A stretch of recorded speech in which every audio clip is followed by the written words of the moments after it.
Just the tetragrammaton, the personal name of the God of Israel, revealed in Exodus 3:15, appears 6,827 times in the Tanakh. In the Old Testament, appears 0 times in the New Testament, until we find this Hebrew Gospel of Matthew.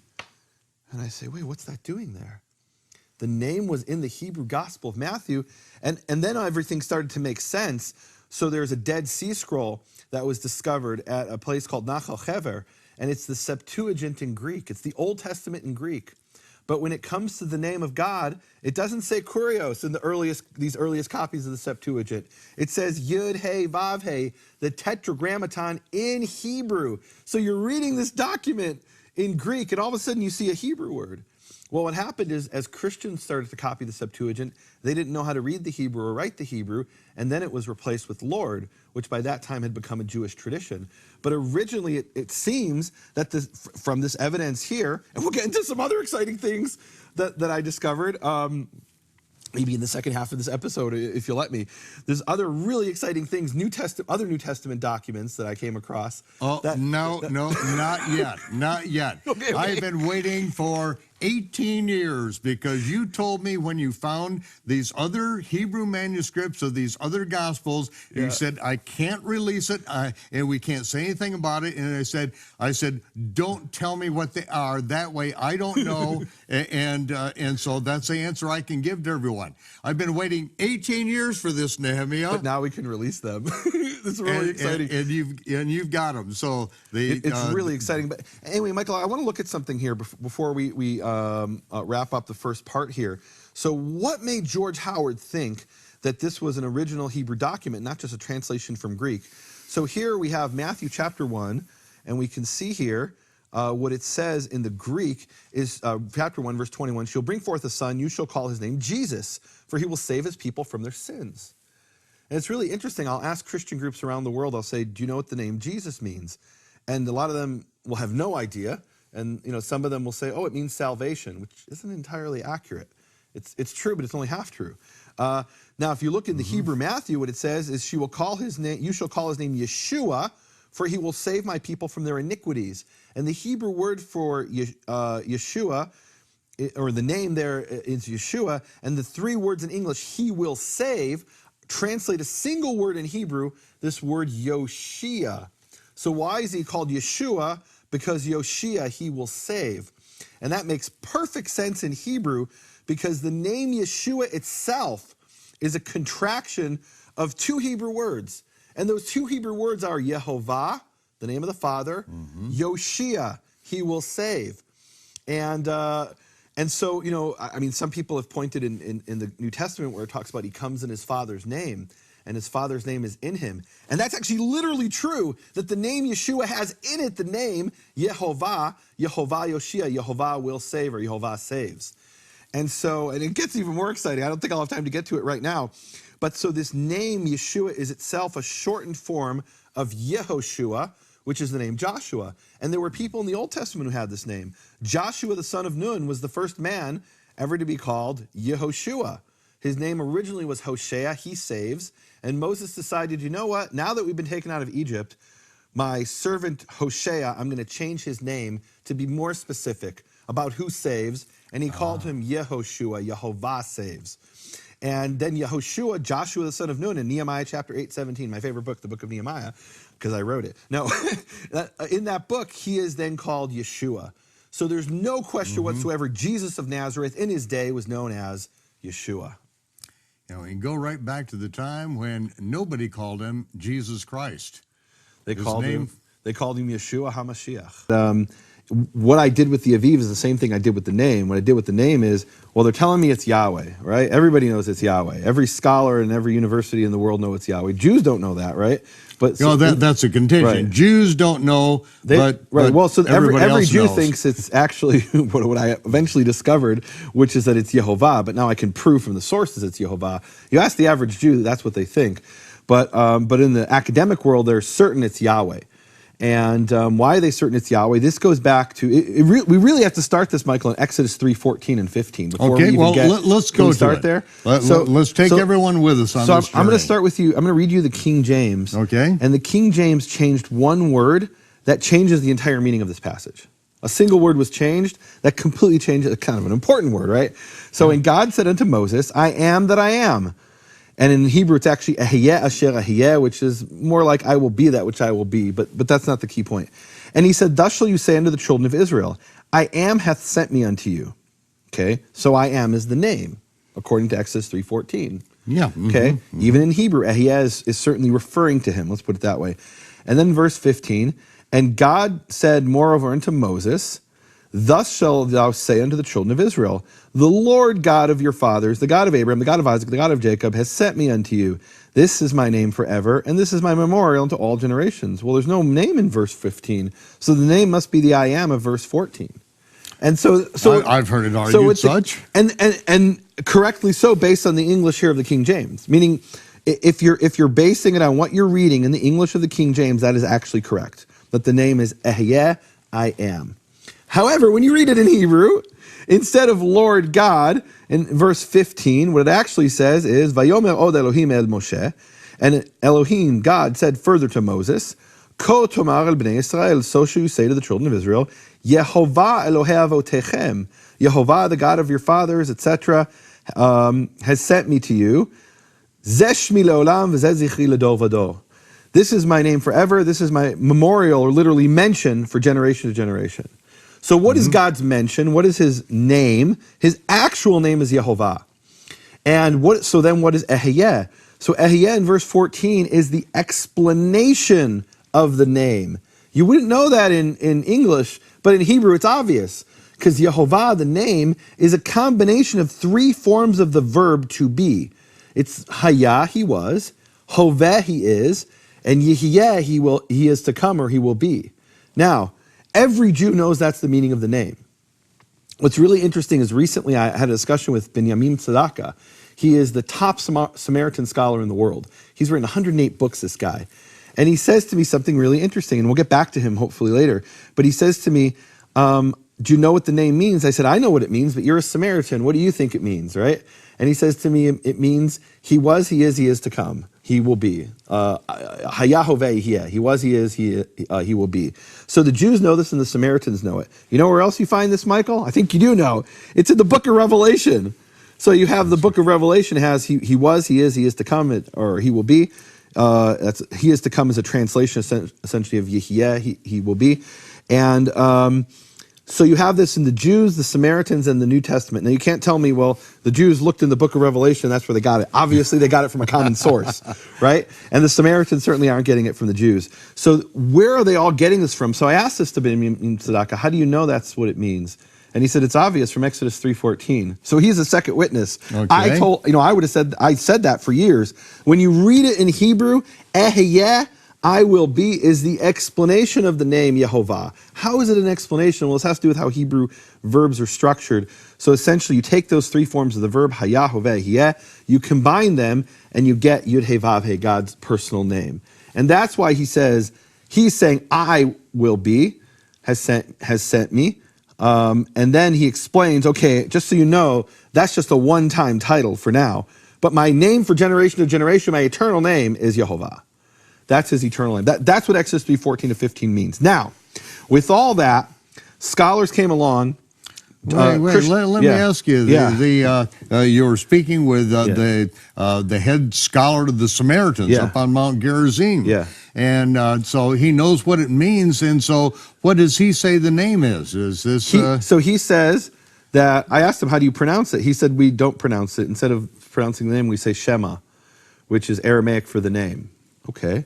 I said, well, Aramaic, Shema. I say, Aramaic, well, I mean, in the time of Aaron and Moses, Israelites didn't speak Aramaic, and you believe you're the Israelites, or a tribe of Israelites. How did you pronounce it in the time of Aaron and Moses? And he said, we didn't pronounce it in the time of Aaron and Moses. In the time of Aaron and Moses, we called God Hashem. Wait a minute now.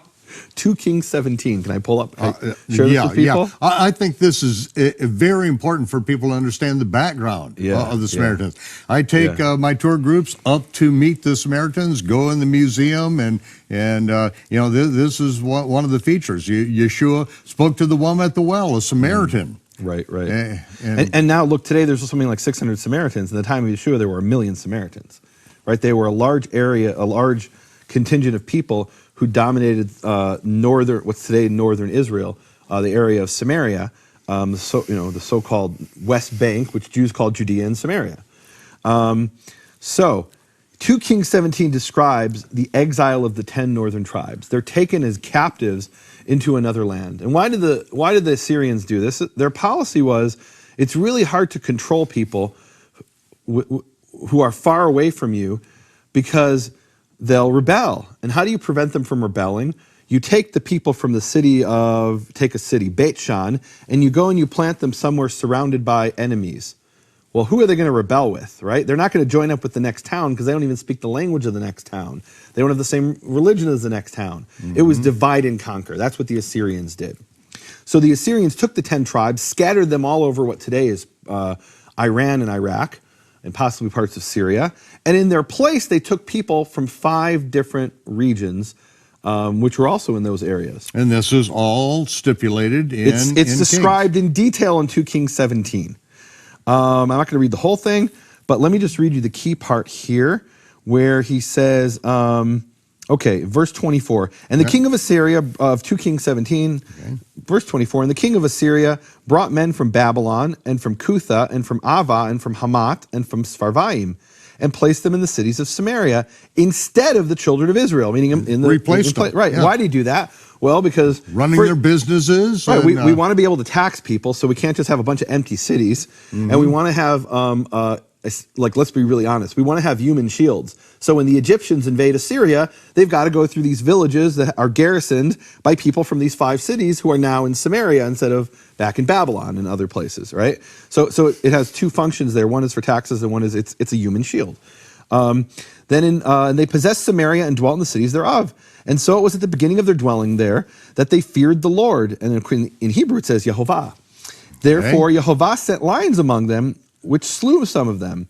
Wherefore they spake to the king of Assyria, saying, the nations which thou hast removed and placed in the cities of Samaria know not the manner of the God of the land. Basically what they're saying is... Now these are pagans that have been moved in. Oh yeah, pagans from They Cutha don't know and the God of the land, so to speak. Right, and their thought is, it's a very common pagan thought. You know, pagans...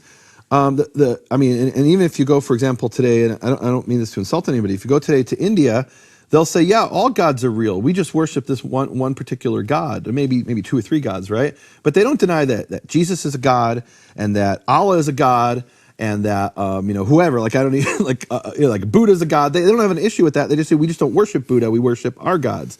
So that's the way they were thinking is, well, why are these lions attacking us? Why were the lions really attacking them? Well, 1, they were sitting, and 2, the cities had been abandoned for some period of time. And so lions took over the place. More like in Israel, it was more like mountain lions, right? It's not African lions, right? Big bobcats thing, right? But they're being attacked by these wild beasts. Why? Because they sinned and because the area had been abandoned, right? They're moving into places that maybe nobody lived for a few years, and they're taken over by wild animals.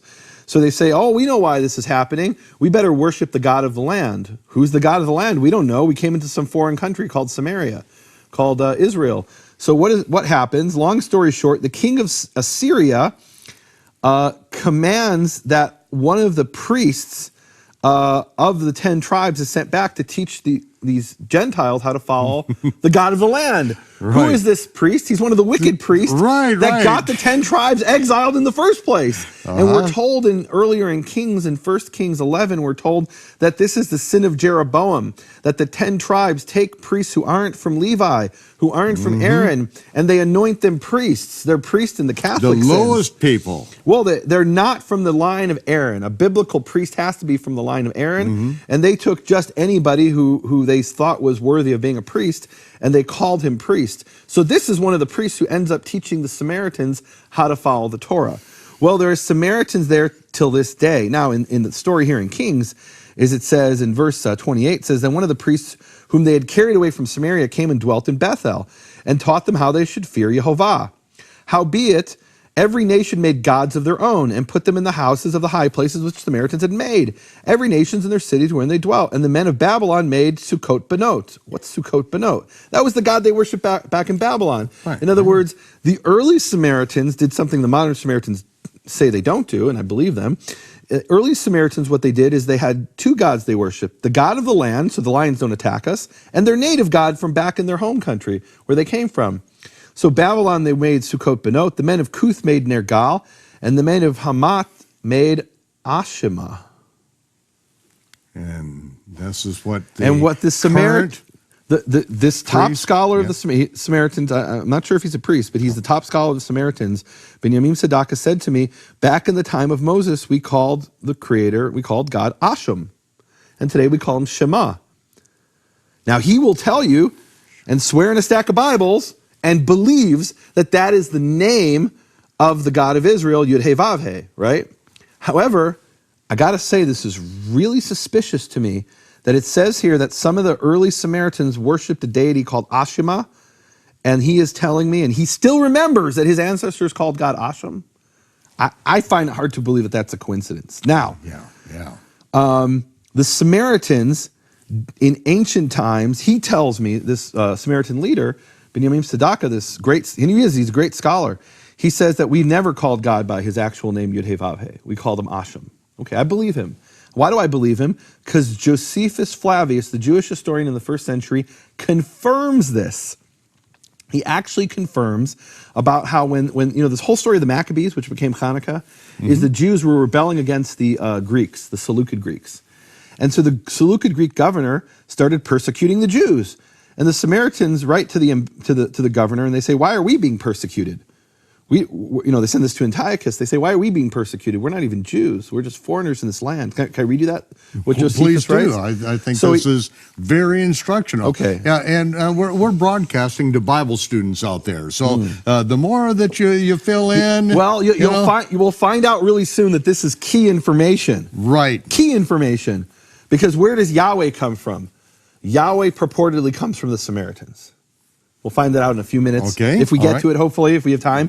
This is Josephus Flavius, Antiquities of the Jews, written in the 1st century, book 12, section 258. So they sent ambassadors, meaning the Samaritans sent ambassadors to Antiochus in an epistle whose contents are these. So we have a letter that the Samaritans sent sometime around 168 or 175 BC, sometime in that period, to Antiochus Epiphanes IV. And by the way, the Seleucid governor, or the Seleucid king, our emperor, his name was Antiochus Epiphanes.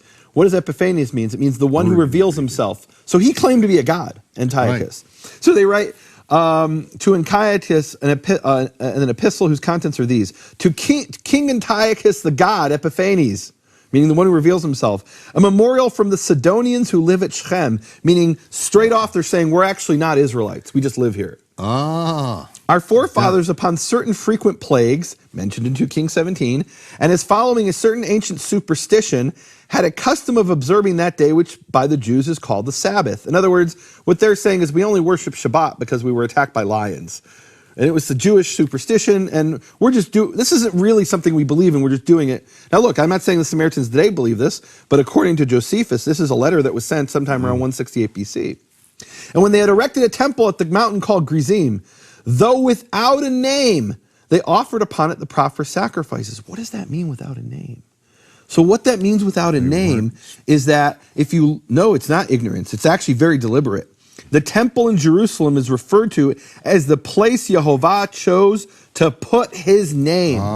The place, it's also called the place Yehovah caused his name to dwell. And they're telling us in around 168 or 175 BC, we have a temple, Gerizim, which follows the sacrifices of the Torah, but we don't call the name of the God of Israel upon this temple. Because it's not the place he put his name. They understood that. Give them some credit that they understood that. Yeah. Meaning they understood Jerusalem was the place where God put his name forever. Now, upon the just treatments of these wicked Jews, those that manage their affairs, supposing that we were of kin to them, in other words, your governor who thinks we're Jews, doesn't know the difference between Samaritans and Jews, and practice as they do, make us liable to the same accusations, although we are originally Sidonians, as is evident from the public records. I mean, you can check in your own records to see we're foreigners in the land of Israel. We don't come from here. We were brought from some other land. 2 Kings 17. Verse 261 in Josephus here.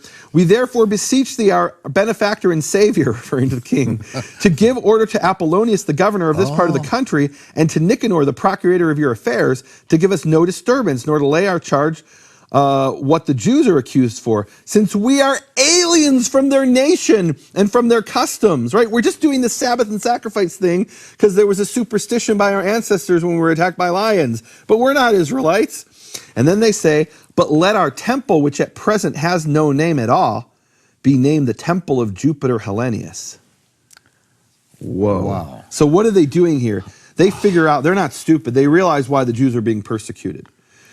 And so remember what happened at Hanukkah with the Maccabees. Yeah, they put the statue of Jupiter on the Temple Mount on Jupiter's birthday, December 25th, declaring Jupiter to be God. Well, I mean, my understanding there is the focus was on Apollo, but in any event, what the Greeks are trying to it's the same. It's they the same mix all name. these things, right? Yeah. Well, so what they're doing back then. The Greeks wanted to wipe out the Jews, but not in the way that other people, not the way the Nazis wanted to wipe out the Jews. What the Nazis wanted to do is kill every last Jew. What the Greeks wanted to do is assimilate the Jews and make them Greeks. Right. And so they came along to the Jews and they said, look, stop your Shabbat, stop circumcising your children. You have these things that make you distinct from other nations. We just want you to be Greeks. We want you to be part of our empire. And how will we make you part of our empire? Everyone's the same. So why rebel? We're just all the same. Right? This is assimilation, radical assimilation, right? I mean, Jews came to America and we learned to speak English and we follow the laws and we're loyal to the country. We're assimilated in that sense, but we still maintain our own distinctiveness. We keep Shabbat, those who follow the Torah. Here they wanted to wipe out the faith of the Jews by making them become Greeks. And one of the things they said to them, one of the things we find and we talked about this in the Open Door series that we did together years ago. It's a wonderful series, 18 hours of teaching. Yeah, and in there, tremendous. Everyone needs to get the Open Door series. Absolutely, it's one. Honestly, it's 9 hours of me teaching there, and it's 9 of the best hours of teaching I've ever done.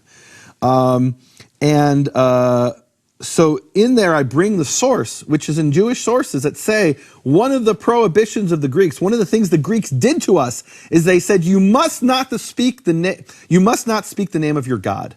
Now, why would the Greeks care if we speak the name of our God? Because we want everybody just to worship God, right? Just call him Theos. Just call him Kurios. Just call him Lord and God. And then we can all pretend we worship the same God. And after a few generations, who will remember that you guys are distinct? We'll have this big salad that mixes up.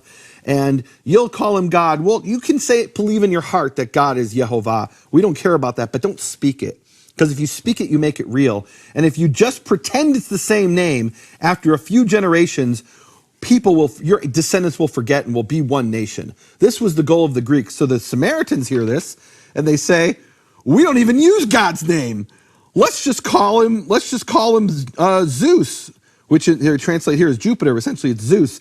Zeus of the Greeks, we don't care. We'll put any name you want in the temple. Just don't persecute us, right? Why are we keeping Shabbat? Because lions attacked us. Now we're being attacked by men, by humans, by Greeks. We want that to stop. It hurts. What are we going to do? We'll just not call the temple by that name, which is really amazing because we have this coin here. Can I show you this coin, Michael? Oh, this is a coin that was uncovered by archaeologists. I was actually able to buy one of these. It's actually not that expensive. Really? You can get it for about $200 or $300 if you know where to look. It's a coin that shows the Mount Gerizim, and on top of Mount Gerizim, and what's really cool is archaeologists have excavated. It's a coin from Shechem, from Nablus, and it shows Mount Gerizim. That's what we're seeing here in the middle. And on top is a temple, and there's steps leading up to the temple because Mount Shechem is in the valley and Mount Gerizim is up on the hill. And those steps were discovered by archaeologists. So you have a coin and you find and the temple was found by archaeologists. That's a temple to Jupiter on top of Mount Gerizim. That's on their coins. So the Samaritans started out worshiping the God of Israel and some local deity, but they didn't call the God of Israel by his name, according to their own word and confirmed by Josephus. And then they come along and they're being persecuted. They said, we'll just call him Zeus or Jupiter. We don't care. Just stop hurting us. Stop persecuting us, right? We're not the Israelites that we care that much. Back then at least. I'm sure they care now, right? But and they still don't call him by his name. But so back then they start worshiping this God, and they start calling him Zeus and Jupiter. And hopefully in the second half we'll get back to the name of the creator of the universe and see what this has to do with Yahweh. Because this is key to understanding where we get Yahweh. This is actually, it's when I discovered this, This really was one of the most important discoveries of my life. And I had heard people say this before, and I'm like, you're just guessing. You don't know. Stop your guessing. I want to see evidence. And then I found the smoking gun that I'm going to share in part 2. And today they certainly wouldn't acknowledge that they worshipped a god named Ashima, but they're telling us that it was called Asham. And so why is all this important? Like, and really I want to, look, I'm coming from an Old Testament background. I'm Jewish, but I want to emphasize for the New Testament people why this is important. So there's this passage in. Well, let me read a passage right out of here, because we're also you brought up that at the time of Apollonius, and this is something that was put up by the Samaritans, a letter that they built the temple in up on Mount Gerizim and dedicated it to Jupiter, called the temple. They had already had a temple at that time. And it was originally, they referred to it as the temple, the god of no name. And it's really interesting because the Greek word there is anonimo, which is anonymous.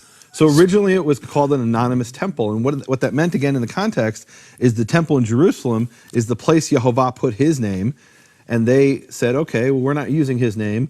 It's the god of no name. And what that shows you is they weren't using the name of God with any pronunciation back in that period of time, back in sometime around 168 BC. And so this becomes important when we get to where Yahweh comes from. Right. But first of all, I want to share, this is the Lord's Prayer.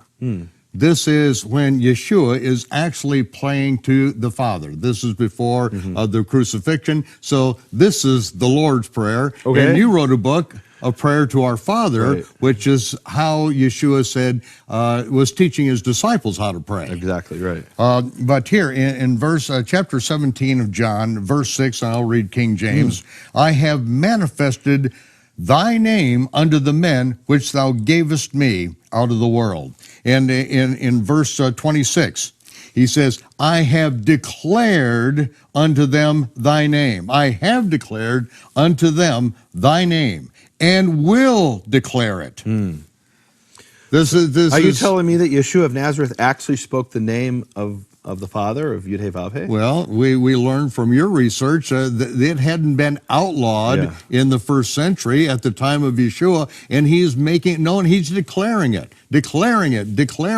He wants his name to be known all over the earth, and Yeshua is one that is declaring it. Wow. So Yeshua is speaking the name, and he makes a point of how that's interesting that, we were just discussing this before we started. He says, I have declared it, past tense, and I will declare it. That's really interesting. Like I got to wonder here if there's an allusion here to what in the Christian understanding is second coming or something like that. I don't know. That's really will declare it. Well, let me give you this, because he's also talking about the Holy Spirit leading us into all truth. They will send the Spirit to lead us into all truth. And by that Spirit leading us on to all truth, he will declare it. And this is what we're seeing today, that the prophet said that the Messiah will open the eyes of the Gentiles. The Gentiles will repent for the abominations they inherited, and the Gentiles will know my name. And so, he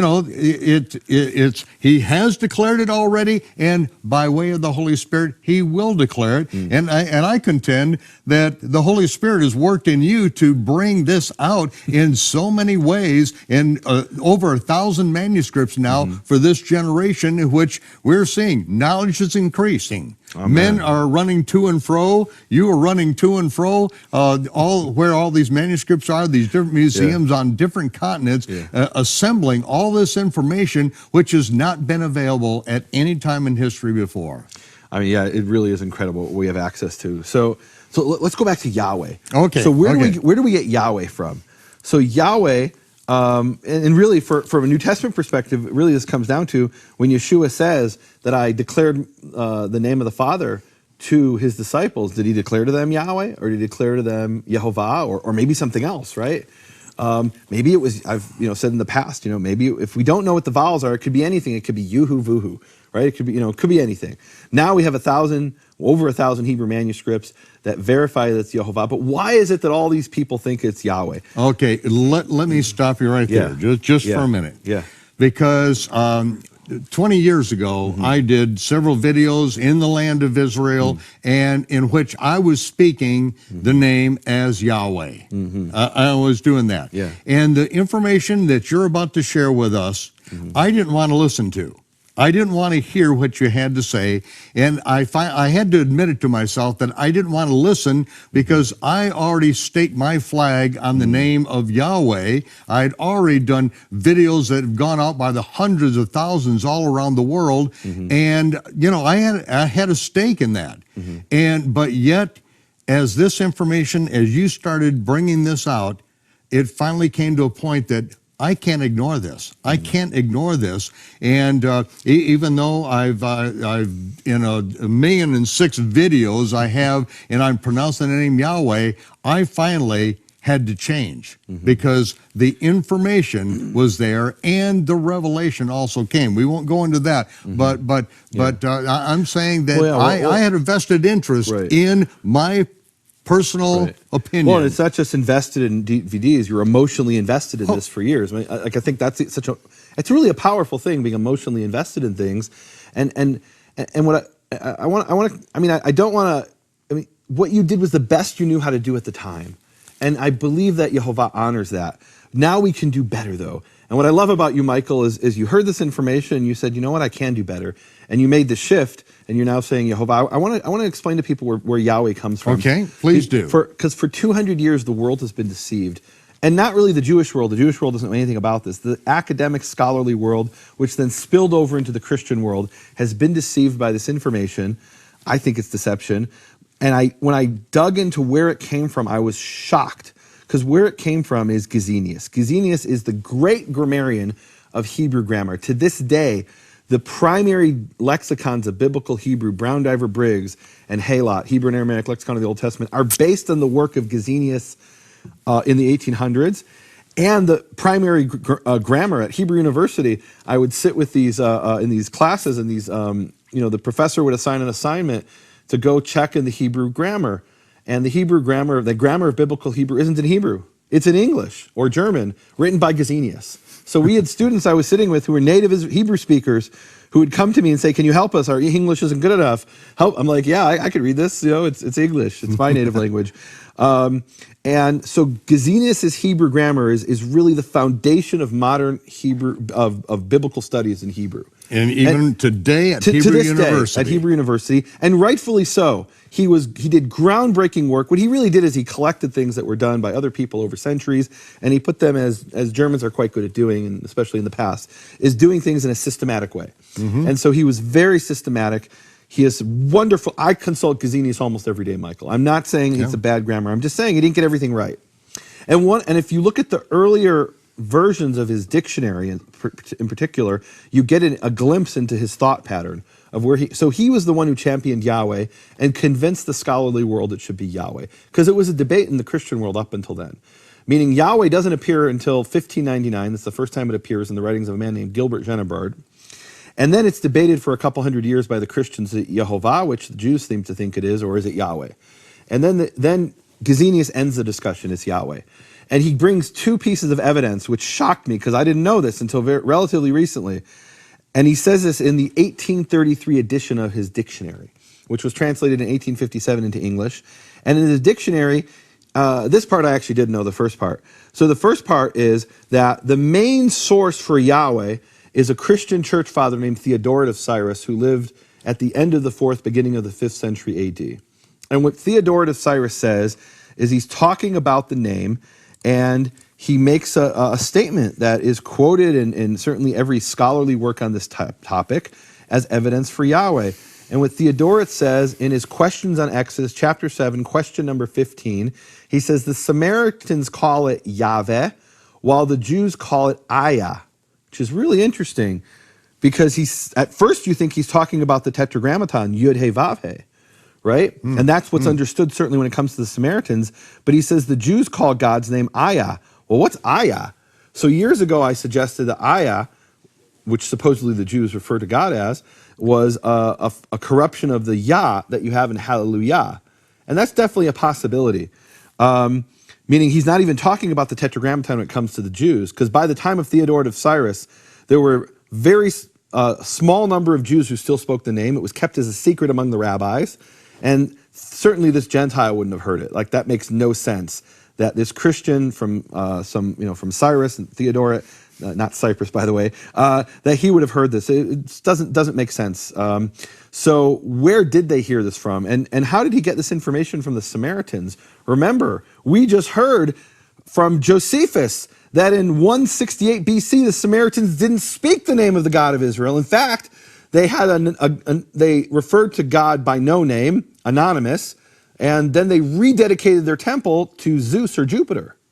So that was 168 BC, and now we're being told sometime around 500 AD by Theodoret of Cyrus, that's 700 years later, that the Samaritans pronounce God's name as Yahweh. So where does he get that? So there's a number of possibilities. One is, well, maybe there was some faction of Samaritans who did speak it. I don't know. There isn't really evidence for that. What some scholars suggest, and by the way, this is Gesenius's basis for Yahweh. This statement by Theodoret, what I just read to you, that is the only solid proof of any kind for Yahweh. This statement by Theodoret, who's quoting the Samaritans. By the way, Theodoret didn't know Hebrew. The Samaritans weren't even Israelites, so their form of Hebrew was a corrupt form of Hebrew based on the northern dialect, but it was corrupted over time. They don't have the hey sound, for example. This gentleman, the scholar, Samaritan scholar, he says to me, the name of God means Hayah Hoveh Hiyah. I said, well, how do you pronounce that in Samaritan Hebrew? Hayah, he says, is Abba. Hoveh, he says, is Ebi. Yihiyah is Yebi. Right, so you can see some remnant there of Hebrew, but their Hebrew is different than the Hebrew that was preserved by the Jewish people. It comes from a different dialect, and that was corrupted over time. So how on earth does Theodoret know what the Samaritans call the God of Israel? So one possibility is that, he heard them say some other word, and he just didn't really, or he heard maybe third or fourth hand, right? Because I doubt he ever met a Samaritan. So somehow the word gets to him that they refer to God as Yahweh or Yahweh.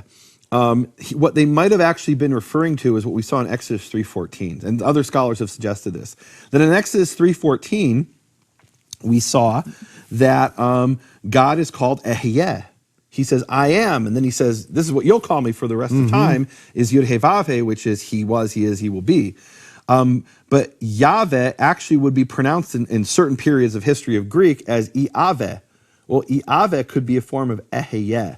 And that's what some scholars have suggested. This is simply a corruption of Ehyeh and has therefore nothing to do with the Tetragrammaton. Because in this period, the Samaritans didn't even speak the name. There's another possibility which I find really scary, and it's possible this is true. So, the Samaritans we heard about from Josephus rededicated their temple to Jupiter. Well, what's Jupiter called in Latin? In Latin, he's not called Jupiter. First of all, there's no J in Latin, right? So in Latin, he's called Jupiter. And I actually spoke to an expert in Latin to confirm this. So today in Latin, they say Jove or Jove for Jupiter. Right. But in early, and that's where you get in English where Sherlock Holmes says, oh, by Jove, I think I've got it. He's saying, by Jupiter. What are you saying? You're saying by Jupiter. That's what he was saying. Can you believe that? I don't know what the English were thinking back then in the 1800s. But anyway, there's different forms of Jupiter. And I don't want to get too complicated here, but there are different, what they call cases in Latin. So there's Jupiter, Jovis, Jovi, Jovum, Jove, Jupiter. But basically in the early Latin, it wasn't a V, it was a W. And so it wasn't pronounced Jove, it was pronounced Yoeh in Latin 2,000 years ago. So now we have this word Yoeh, and where do we get Jupiter from Yoeh? Jupiter is Yoeh Pater, Father Yoeh.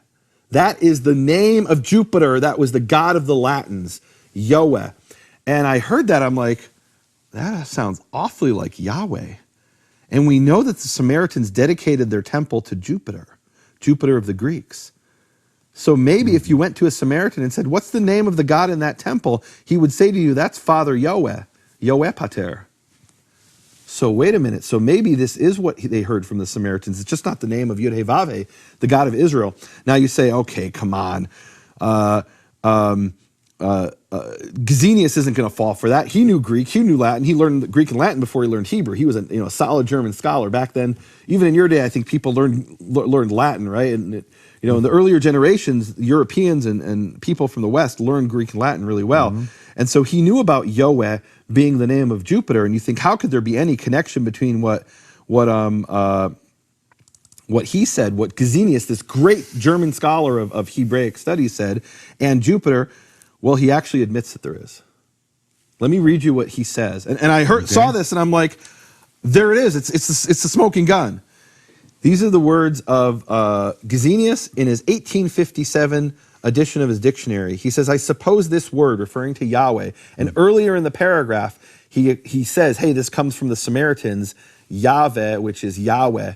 I suppose this word to be one of the most remote antiquity, perhaps is the same origin as Jovis, which is Jois, and Jupiter, meaning Jove and Jupiter, and transferred from the Egyptians to the Hebrews. So, what? So in other words, Gesenius is telling us we have two pieces of information here. We have a name for God from the Samaritans, which is Yahweh, which sounds awfully like, which he believes would originally have been Yahweh, and Yahweh sounds awfully like Yahweh of the Latins. And we have so we have that. In other words, we have this statement by Theodoret connecting it to the Samaritan Yahweh, which he thinks is Yahweh, and we have this Latin god called Yahweh. He says these two things can't be a coincidence. It must be that both the Hebrews and the Latins come from worship some ancient deity who was called Yahweh or Yahweh, and they both then separated into different places. The Latins went to Italy, the Israelites went to Israel, and they both continue to call upon this name with a slightly different pronunciation. The Latins as Yahweh and the Hebrews as Yahweh. And he's suggesting that it came from the Egyptians? And it came from the Egyptians, he claims. Now, he wrote this originally in 1833, and that's significant because at that time, they didn't really know what hieroglyphics meant. In other words, they hadn't fully deciphered the hieroglyphics. And so you could kind of say anything you wanted about the ancient Egyptians, right? They did. And they did, right? Right. I mean, famously, there was, one particular group who said, yes, we have this document in hieroglyphics. Here's our translation of it. Turns out they just made that all up. Once scholars actually deciphered hieroglyphics. That's embarrassing for Salt Lake City. Yeah, you said that. In any event, so here you have him saying explicitly, he's tying together Yahweh of the Samaritans in Theodoret, and the Yahweh of Jupiter of the Latins, and saying, yeah, they both got that from the Egyptians. Well, I saw this. I said, wait a minute. So your proof for Yahweh, the great scholar who advocates for Yahweh, is telling us it's the name of a pagan deity, and it's the name of some Egyptian deity that both the Latins and the Hebrews worship. Well, first of all, it's the name of a pagan deity, then it doesn't mean he was, he is, and he is to come. Right. And he claims it doesn't mean that because he bases it on a Hebrew form that is, I won't get into too complicated stuff, but it's the he-fil form, and the name Yehovah, which comes from Hayahoveh Hieh, comes from the kal form. It's a different form of the verb. And the name Yehovah can mean he was, he is, he is to come. Yahweh can't mean that. It doesn't have that meaning. The actual meaning of Yahweh is unclear as well, if it means anything. And why is it unclear? Because they believed it came from some Egyptian deity, so it isn't even Hebrew.